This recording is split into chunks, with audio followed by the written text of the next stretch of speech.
All right, well, we're here with the new Maverick R XRC, and I'm super excited about this car.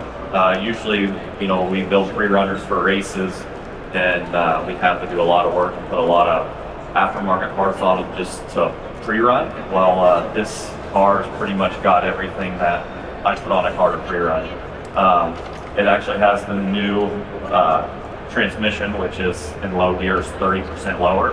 So for rock crawling, this is actually the transmission we ran last year, so it'll be really good now to be able to pre-run with the transmission we're going to race with.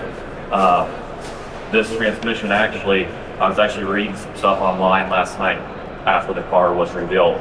Some people were talking about, oh, that car's not that much different, did a different color, the stickers on it. Well, it's totally different. The frame's different. The frame had to be a little bit longer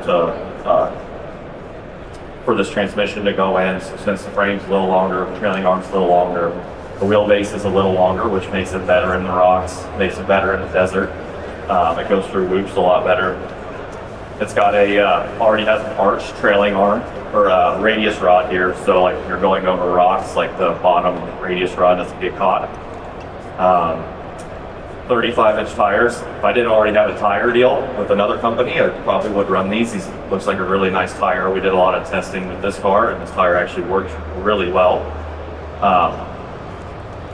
This car has a different wiring harness than like some of the other cars. There's actually points around the car where you can hook like light bars and stuff into.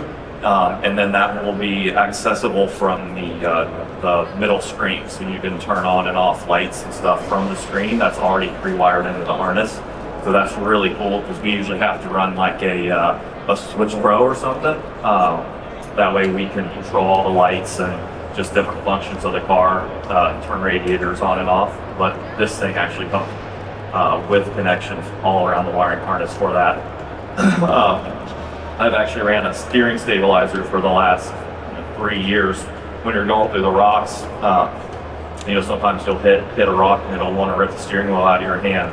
So we actually modified a steering stabilizer on a couple of years ago, and it works great. And Can-am came out with their steering stabilizers, pretty much the same one we run on in the race cars with this stock car. So this car will be awesome in the rocks. That's a huge upgrade for a rock car. It already comes with winch, rock sliders on the A-arms. I think they all come with the same skid plate. This thing has a audio system in it, which will be really cool pre-running in. That way you don't get bored out there being like co-pilot. So I know we don't get a race with a stereo, but pretty cool that a stock like race car, will have a pretty awesome upgraded stereo in it. It also has a rock mode in the diff, so it's actually the same file that we ran at KOH, so it just locks and clutches up a little more. So when you're in the rocks, instead of having to go full diff mode, like full lock, you can put it in rock mode, and then it'll still keep your steering fairly light, but you'll have way more clutch impact, and you'll have way more, like your first time when you're hitting a hard obstacle, you'll have more likely to make it, since your diff's more locked, but it's not completely locked, so it'll be still easy to steer. Comes with rock guards on the trailing arms to keep the rocks and stuff from getting into your CVs.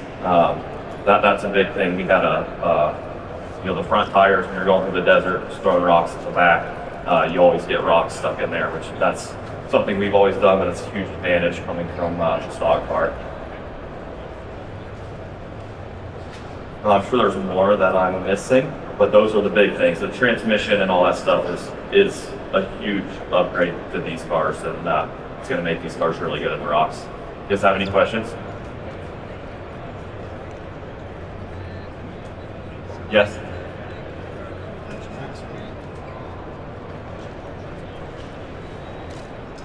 Max speed, so high gear is pretty close to the same gear ratio as the XRS. It's just the low gear is 30% lower, but high is pretty close. Like I think it's within a percent or two. What is it? Yeah, top speed's the same. Yeah. Any other questions? All right, we'll bring JJ in to talk about the X.